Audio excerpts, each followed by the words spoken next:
Hi, I'm Cara Mehta and welcome to Refashion series. Today we'll be working on this transformation.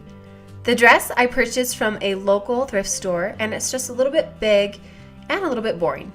And here is the after, which has been made super fun with some accents. To get started, I used my rotary cutter and I removed the bodice from the skirt of the dress. I then used that same cutter to remove the elastic band that gathered the original skirt. I now use my seam ripper to remove this piece of fabric off the back of the dress, which I will use later in a waistband.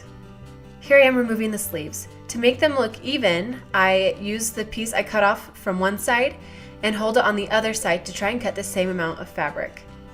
It didn't work out perfectly, so I did remove a little bit more fabric from this other sleeve side a little bit later on.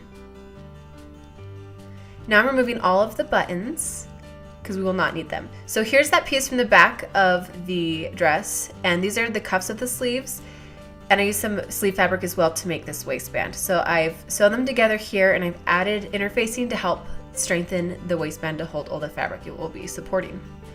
This is my skirt piece, and as you can see I have serged the top to kind of conceal the raw ends and keep it from fraying. I also opened up a seam so that I can attach an invisible zipper a little bit later. Now this is one of my favorite tricks to gather fabric. You sew a zigzag stitch over some string, and that will allow you to be able to pull the string and gather the fabric nice and evenly, and most importantly for me, quickly. So I've attached the skirt here to the waistband.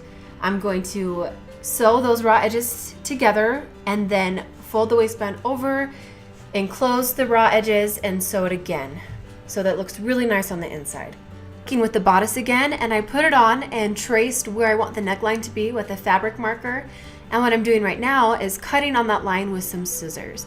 Now this will leave the neckline essentially raw, so I'm going to use some bias tape to go ahead and clear that up. So here's the bias tape pinned on, and I'm going to sew in this first crease right here and then flip it over and sew over it to conceal the raw edge and also to make it look really finished and nice on the inside. So I've already sewn right here in this next clip. I've already sewn in that line right there, and so now I'm flipping it on. This will be the inside of the bodice, and I'm sewing from the bottom all the way around the neckline to the other bottom.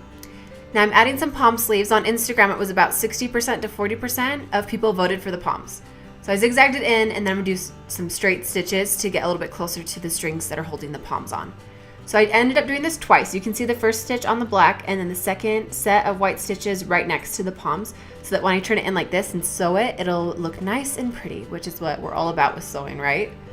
Oh, trick two, use the palms on the right side so it doesn't get stuck on the spring. It was super annoying. Okay, here we are on the invisible zipper.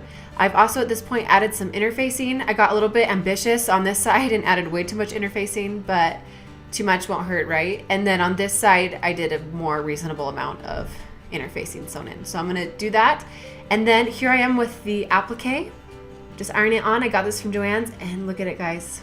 We are almost done. The last thing I did is add some hook closures to this bodice, and I've also hemmed the bottom of the bodice so that I can wear this as a dress, or I can also wear the skirt separately. So let's go ahead and take a look at the before and after. Also, I think I just had a soda in the before, so I was like really hyped up on caffeine and ready to go, so don't mind the dance moves.